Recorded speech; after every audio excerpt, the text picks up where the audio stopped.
merci tout le monde.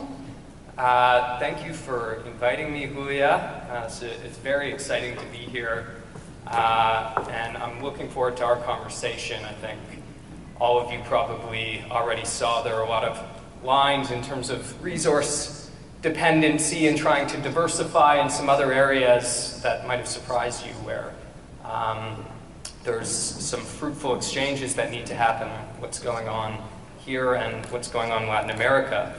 And I'm really happy that, oh, do you have that clicker? Sorry about that. That's okay. That Ines focused on the importance of public policy when it comes to combating inequality. Indeed, the focus of my remarks today will be about how in Canada, worsening inequality has been the result of deliberate policy changes that we've made, and not merely globalization or technological change, which we often hear about, certainly are contributing factors. In the brief time I have, I hope to illustrate for you some of the dynamics of economic inequality in Canada, but also to contextualize this inequality and to show it is not inevitable, but much to do with our politics. I hope to raise some caution about choices we are currently making that threaten to worsen it still. Now, I'm going to focus on broad trends, which means, unfortunately, I won't discuss persistent gender inequities, what is going on for certain racialized communities that are marginalized disproportionately, and I will not be focusing on the extreme poverty many Indigenous communities face, which is unconscionable, and incredibly is not captured by a lot of our data. But with that, those provisos, we'll move to the first slide. So the surge in inequality in Canada occurred primarily in the 90s. It is stabilized by some measures and it's worsening by others, but its pernicious effects persist. What is interesting about Canada, however, is that here the policy response through taxes and transfers has reinforced rather than offset growing inequality in the market. Since our turn to neoliberalism in the mid-1990s, our governments have reduced their social role dramatically. In 2007, before the economic crisis, OECD data indicated that the traditional difference between Canada and the United States in social spending had disappeared. Let me put that in a different way. We now spend less of our GDP on social programs and support expenditures than even the United States. Not only is Social Canada smaller, but as a book by some of our leading social scientists recently laid bare, its redistributive impact has faded. How has this occurred? The progressivity of the tax system has been reduced. Social transfers such as unemployment insurance and social assistance have been deeply retrenched, and public services and programs rolled back. Now, as this slide shows, our tax and transfer system is much less effective in reducing inequality than in other countries and than it was in the past. According to the OECD, government taxes and transfers in the late 1980s and early 90s lowered the gap between rich and poor most in Canada, Denmark, Finland, and Sweden. Good company. By the late 1990s and early 2000s, we had joined Switzerland and the United States as the countries with the smallest redistributive impact. Now, one of the key dynamics of inequality in Canada is the gap between the very wealthy, the top 1% and the 0.1%, and everybody else. And as this slide reads, for every $1 increase in national earnings over the past 20 years, 30 cents has gone to the top 1%. Research by economist Michael Deal at McMaster and others recently found that the top 1% account for over 13% of all reported individual income in 2011. And echoing Thomas Piketty, of course, who sort of captured the attention worldwide of this issue, an eminent Canadian economist, Lars Osberg, has warned that this explosion in income gains at the top is actually the new normal in Canada and will remain normal unless governments act. I think this slide here helps hammer home what is occurring at the top. Income growth between the 1980s and the end of the aughts show incredible gains, not only for the top 10%, 5%, 1%, 0.1%, but also the 0.01%. Here we know that executive compensation, a heated housing market, and a tax system that treats investment income and capital gains differently than wages have been part of the problem. But another important part of the inequality picture is what is going on for the rest, and that's represented here by this arrow, the 0 to 90. Real hourly wages, meaning hourly wages after adjusting for inflation, increased about $3 in the past 30 years, from $20.70 in 1981 to $23.70 in 2011. Now, I started this presentation talking about redistribution, but of course when it comes to inequality, the wages or income that the market provides, or what we like to call pre-distribution, is also vitally important. If people make a living wage, then of course there's less need for the state to redistribute, to correct. Well, a key factor in the rise in inequality in market incomes has been the decline in unionization. Study after study demonstrates what we call the union advantage. Unionized workers in Canada earn on average 23% more than their non-unionized friends, working out to an average hourly wage of almost $28 compared to $22.50. The evidence is also clear that unions raise both wages and work standards across the boards for non-unionized employees as well. And of course, like in Latin America, we've seen the explosion in precarious work. For my generation, we actually recently did research asking millennials about their job prospects, and they don't expect to have pensions, they don't expect to have secure work. That's become the new normal.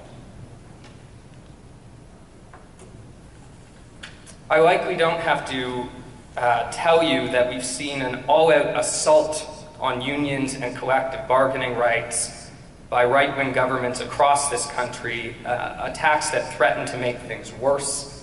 As this graph here shows, the decline in unionization rates correlate with the rising fortunes of the top 1%, and we should understand them as part of the same story.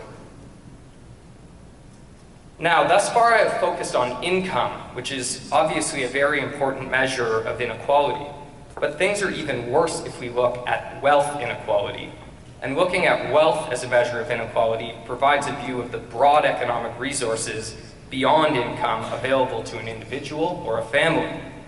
Now, income is the amount of money one earns each year, whereas wealth represents our net worth. So this is the total value of assets, houses, pensions, savings, minus debts, so student loans, mortgages, credit cards, and so on. Research published by the Broadbent Institute last year and displayed in this slide show a deeply unequal Canada in which wealth is concentrated heavily in the top 10%.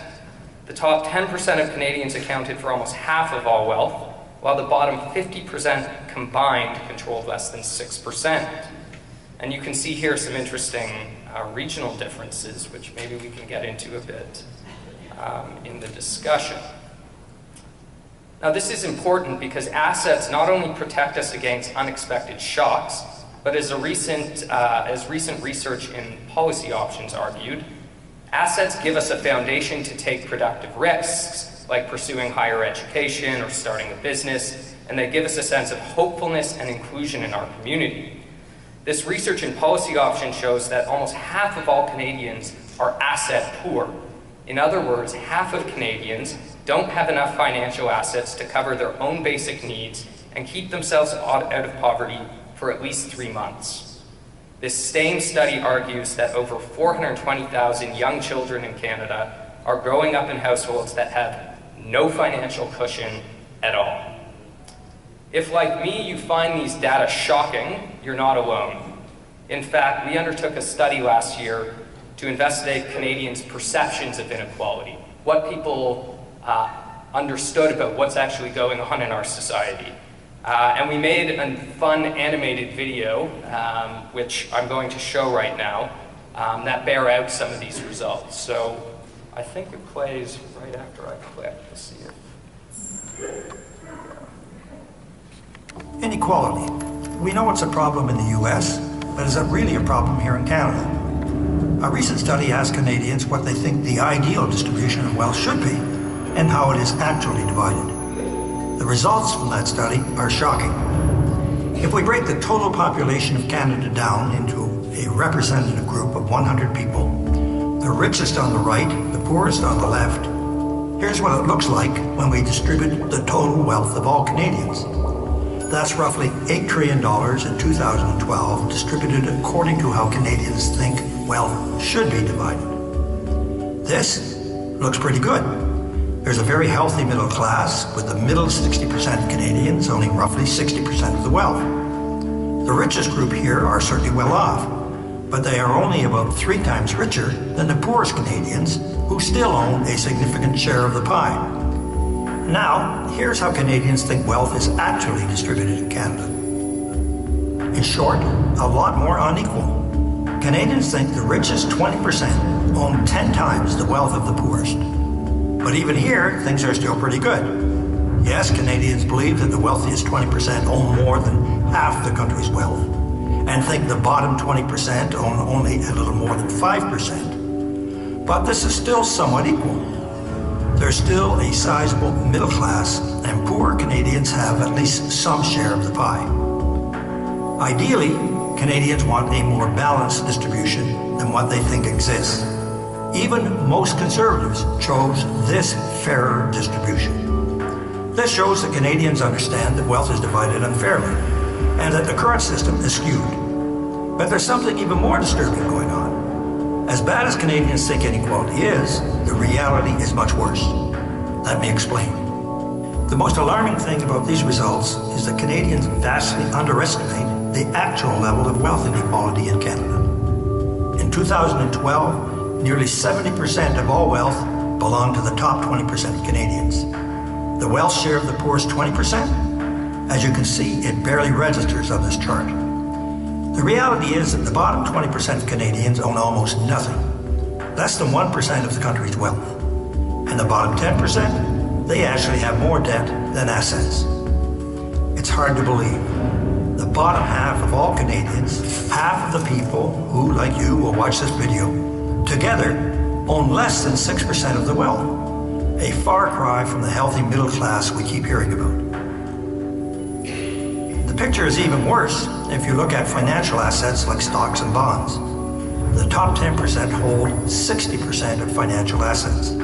That's more than the bottom 90% combined. Canada's CEOs make more than 200 times that of their average worker, one of the worst gaps of any advanced country. Perhaps that's why the top 1% likely owns nearly 20% of all wealth. A wealth pile is so massive, it does not even fit on this chart. Canada is now a place where the richest 86 families own more than the bottom 11 million people combined. Canada wasn't always this unequal. We got here because of the political choices we've made. Our social spending has been reduced dramatically since the 1980s. That means how you vote actually matters. The good news is that inequality is not inevitable. It's not some natural law. However, inequality in Canada is real, and it is much, much worse than we think it is. But you can help make sure it is an election issue no party can run from. Take action. Go to broadbentinstitute.ca/wealthgap.